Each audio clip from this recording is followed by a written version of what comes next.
Morning. We know that our world we live in is full of troubles and problems and difficulties. We face anxiety in life. We face troubles and discouragement many times. Lots of times those things come not because we say, bring it on, but it just comes because of circumstances, choices that other people make.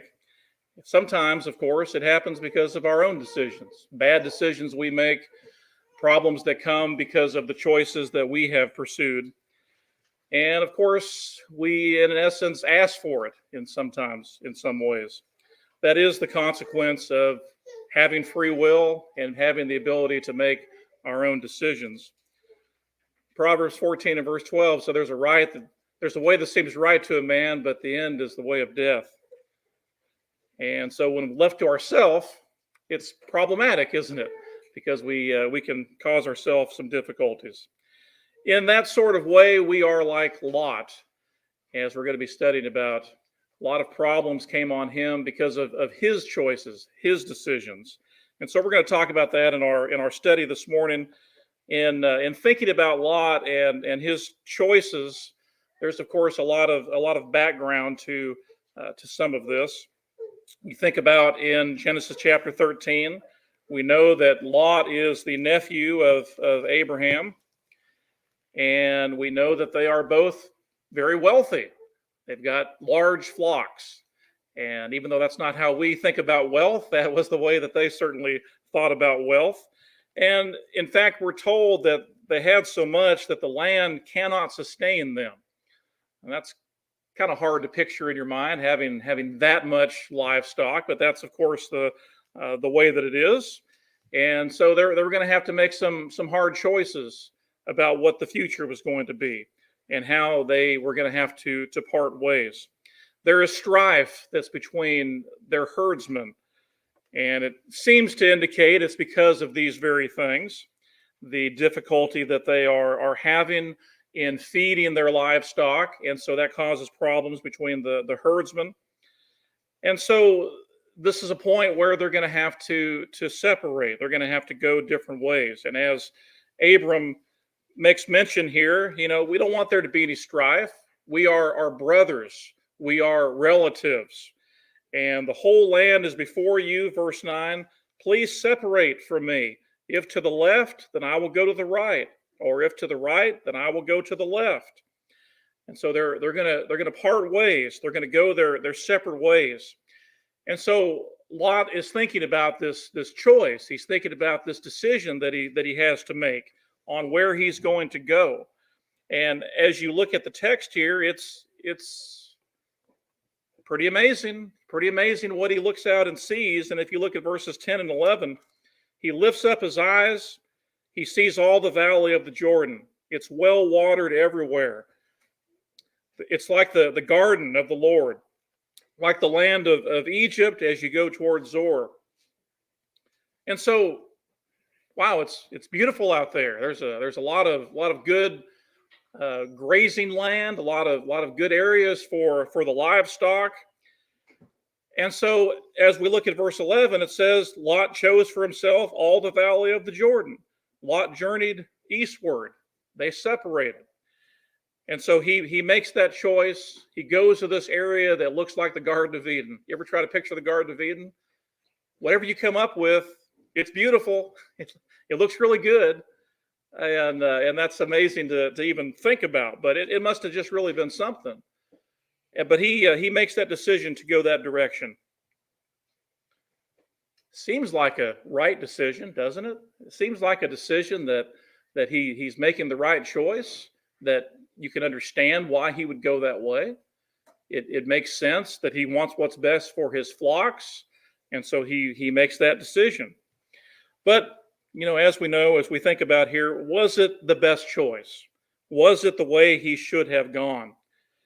We're told in verse 13 a little bit more detail here. It says, the men of Sodom were exceedingly wicked and sinners against the Lord. So the land is prosperous, but the people are terrible, terribly wicked, exceedingly wicked. sinners against the Lord. So Lot chooses a place that is great for his occupation, great for his herds and flocks, but it's a place where sin flourishes. It's a place that's not great in those other areas. We find out that this is a place when we get to chapter 19 where sexual immorality abounds. And you remember the scene there when the men come to the town, and they are just going to stay there in the square, and Lot is like, no, don't do that. And when he invites them into his home, you remember the men of the town, they come over there in verse 5 of chapter 19. Where are the men who came to you tonight? Bring them out to us that we may have relations with them. That's hard to get your mind around, isn't it? Hard to even imagine that kind of conversation taking place based upon a couple of visitors coming into town. And yet that's where we're at. Sexual immorality abounds. In fact, when he refuses that, it's time to start dragging out the past. And they go on to say in verse 9, this one's come in as an alien, and already he's acting like a judge. Now we will treat you worse than them. You know what, Lot? You're not even from here. You're not even one of us. And you're going to tell us how to live? You're going to tell us what to do? We're going to treat you worse than the rest of it. Think about those kinds of attitudes based upon the choice here that Lot makes. This is a place where when it comes down to it, they can't even find 10 righteous people. That's how bad of a situation it is. We're also told that because of this choice, Lot is tormented. Peter talks about that in 2 Peter chapter 2, that this man Lot, he was oppressed by the sensual conduct of unprincipled men. We're told that his righteous soul was tormented day after day with their lawless deeds. Good decision, Lot. Good job. Doesn't seem so well now, does it? Doesn't seem so great. That great land that looked like the Garden of Eden that was going to be great for his flocks and herds doesn't have the appeal that it once did when you think about all the rest of this. So I want us this morning in our lesson not only to be thinking about these things, but think about how we can make similar choices if we're not careful. Lot's choices and our choices oftentimes are not so much different in the way that we use our own judgments to make those kinds of decisions. So hope it'll be a good study for us this morning as we look at some of these things from this text. Certainly, he doesn't think about the consequence of his decision fully. I mean, he's looking at it. It's a great land, great area, has all this potential benefit for his flocks and herds, and yet there's so much more there that he doesn't really count on, and that's not really factored into his decision. And I just want us to think about for a minute the choices that we make, the decisions that we make. Sometimes we can know that it's dangerous. We can know that we can get in over our head. We can know that there's going to be some difficulties there with our choices. But what do we think? I can handle it. It's me. I'm strong. I can do what I need to do and get through. And I'm not going to have a problem.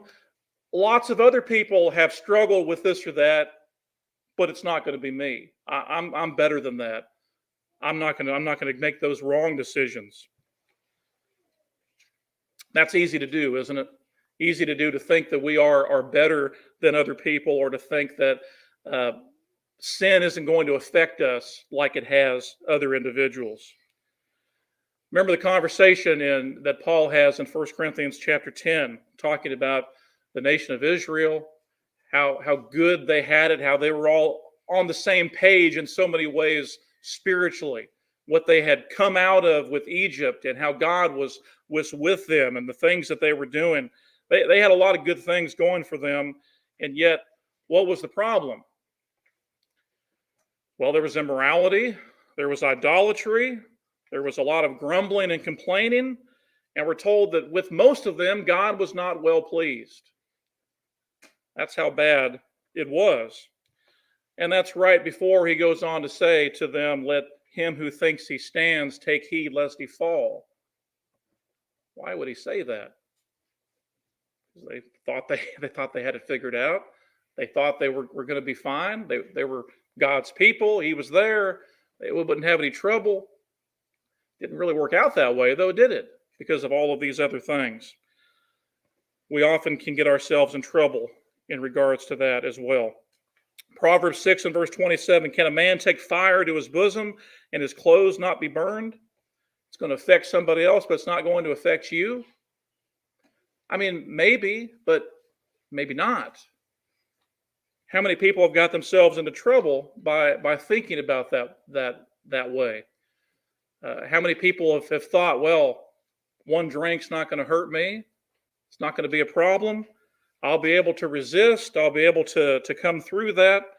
And how many people think, well, being involved in fornication as a young person isn't going to affect me like it does somebody else. It's not going to hurt me. Yeah, a lot of people have struggled with that. It's not going to be a problem.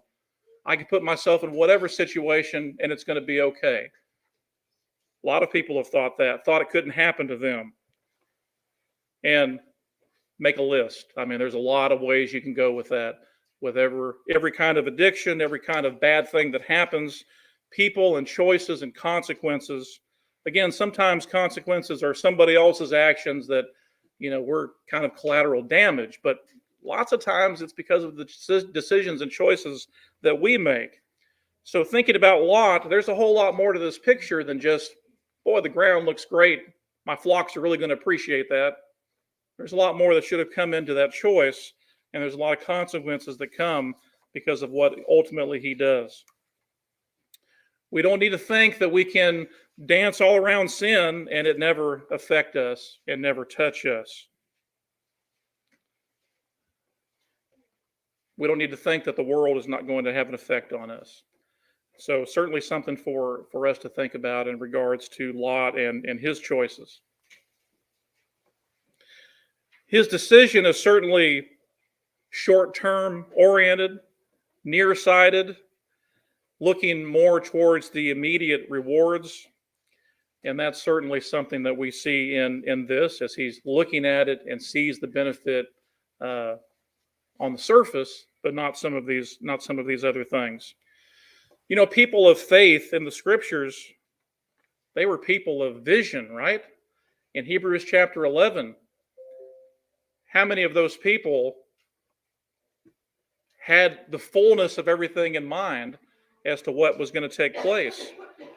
We're told in Hebrews chapter 11 that people like Abraham and Sarah and some of these greats going way back, they desired a better country, a heavenly one. They weren't looking for just the immediate short-sighted result. They were looking far beyond that, looking far beyond all of that, because they were looking for something greater, something that was spiritual, something that was lasting.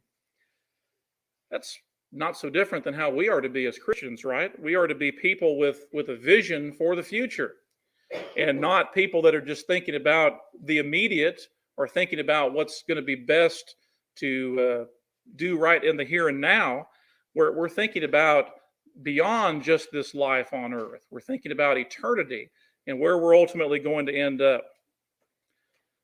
When you think about passages like 2 Peter chapter 1, the Christian graces, as it's often referred to, why do we apply all diligence in faith, into faith virtue, and virtue knowledge, and knowledge self-control, and perseverance, and godliness, and brotherly kindness, and love? Why do we work on that? Why do we try to better ourselves in that and apply this kind of diligence in all of those areas? If we don't, he tells us in verse 9, if you lack these qualities, it's because you're blind or short-sighted, having forgotten his purification from his former sins. We're working towards something. We're working on being better than we were. We're working on growing and doing more. We're looking towards the future and not being nearsighted, not being short-term oriented because we're looking for something greater. And that's the promise that we have, the hope that we have as Christians is the long term.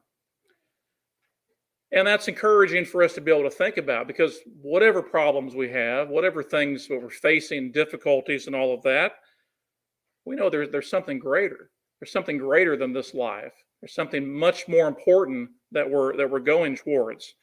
We can't expect that our short-term goals are going to be the extent of it. And thankfully they're not, because we're looking forward to something greater even beyond this life. That is certainly a lesson we can learn from Lot here. There was a lot more. There's a lot more than just the temporary, it looks great on the outside thing that was there for his decision. It was a lot deeper than that. And certainly he needed to think about it in those kinds of terms, because they caused a great deal of trouble. His decision caused him to be surrounded by sin, surrounded by sinners. It's not to say that you can't be around people who aren't Christians, that you can't be around things like that. But when that's all of it, the sin, the amount that was there, how it was tormenting him, as we read about in 2 Peter 2, that's a pretty serious thing to think about. We're all going to find ourselves in bad situations sometimes, now and again, but that's not how you want to live. You don't want to really live in that environment. You don't want to be surrounded by that all the time. One of the great things about being able to come together here with fellow Christians is looking forward to seeing each other and being with one another and having all of these great things in common, and the encouragement that we have one with another. Imagine just not having that, and you're just around sin day in and day out, and that's what there is. It's going to wear on you, isn't it? It's going to wear on you. His decision caused him to be in that situation. We're not to be unequally yoked with unbelievers. 2 Corinthians chapter 6, verses 14 and 15. Don't be bound together with unbelievers. What partnership have righteousness and lawlessness? Or what fellowship has light with darkness? What harmony has Christ with Belial? And what has a believer in common with an unbeliever? Good questions, right? Good questions to think about, and things that we have to come to grips with.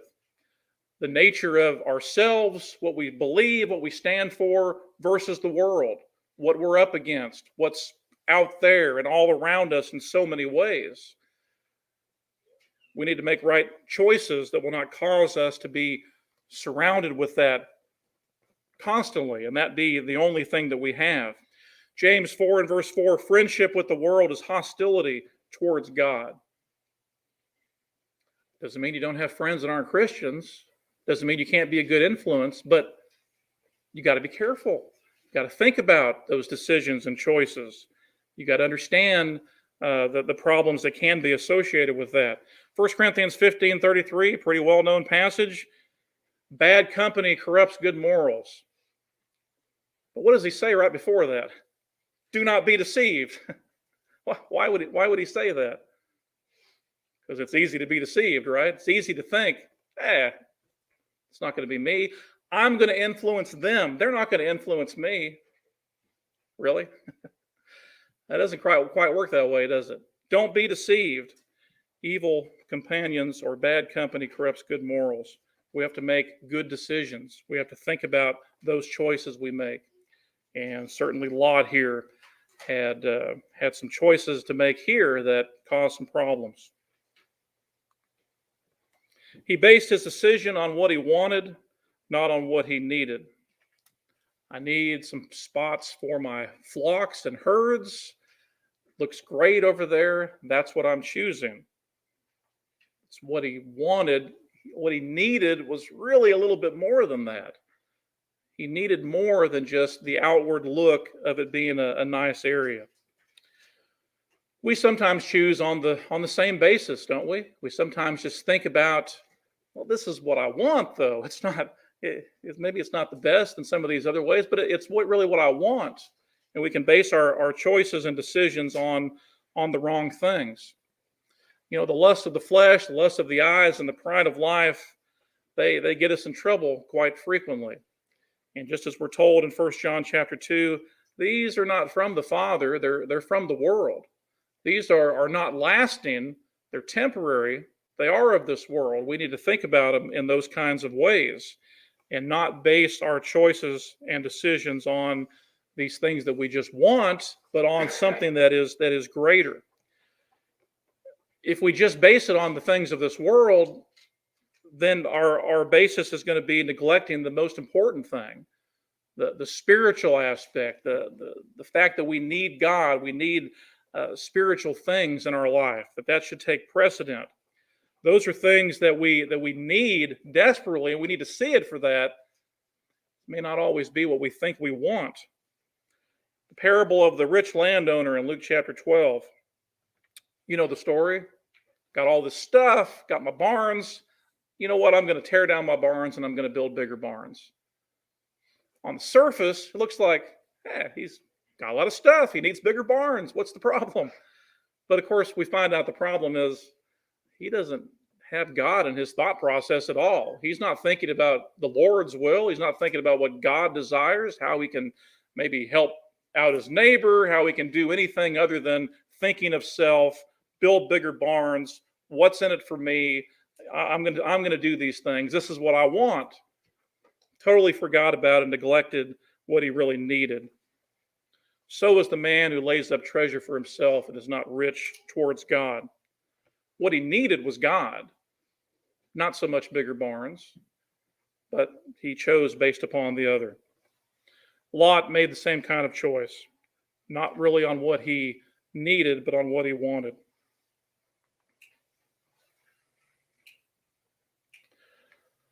Lot doesn't consider his family. It's a choice that he makes about self, about what he sees that he desires. And as the story unfolds and you read all through this, and when you're in chapter 19 and the angels are trying to get Lot and his family to leave, it doesn't really go as smoothly as we would think it should go, right? The Lord's decided this place is going to be destroyed. You all need to leave. I would like to think I'd say, okay, let's go. But it's not that simple, is it? There's the wife, there's the kids, there's the son-in-laws, there's these other factors. This is our home. We've been here for a while. We don't really want to go. And so when it came down to it, the family doesn't really want to leave. They don't really want to go. Even though there's this great sense of urgency. There's a lot at stake here. We can't do anything until you all are out of here and out of the valley. It did affect his family, didn't it? It did have a great impact on them. And so you think about this choice that he makes, seems basic and simple, and yet there's so many more consequences to that. And we fall into that ourselves many times when we think about our own choices. Are we thinking about ourselves? Are we thinking about others involved? Are we thinking about how it affects other people, how it affects our family, how it affects our congregation?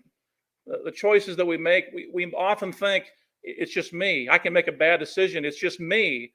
But how many other people can be affected by my bad choice? More than what I normally would think about. We are to consider others, consider one another. Philippians 2, verses 3 and 4, do nothing from selfishness or empty conceit, but with humility of mind, let each of you regard one another as more important than himself. Do not merely look out for your own personal interests, but also for the interests of others.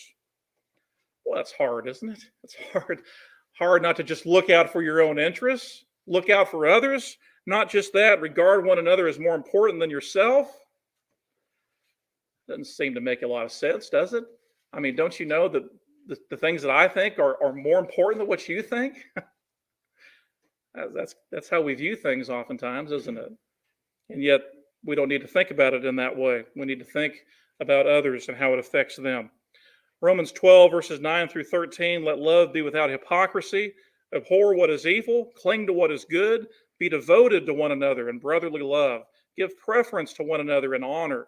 not lagging behind in diligence, fervent in spirit, serving the Lord, rejoicing in hope, persevering in tribulation, devoted to prayer, contributing to the needs of the saints, practicing hospitality. So many of those things are related to one another and being together and thinking about one another in those kinds of ways, being devoted, giving preference, all of this having to do with more than just ourself, with thinking beyond those things to much more important matters of how it affects other people. And so as we wrap this up this morning, there's a lot of difficult choices and decisions that come, but often our choices will determine whether we're going to have more problems or whether we're going to have peace or whether there's going to be good things or bad things.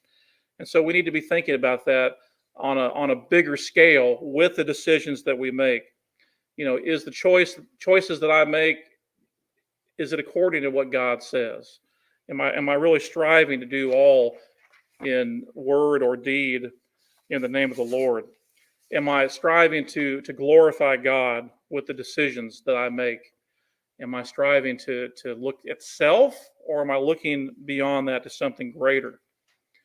What I want to be found doing, whatever I'm thinking about when the Lord comes back. We know our time is limited.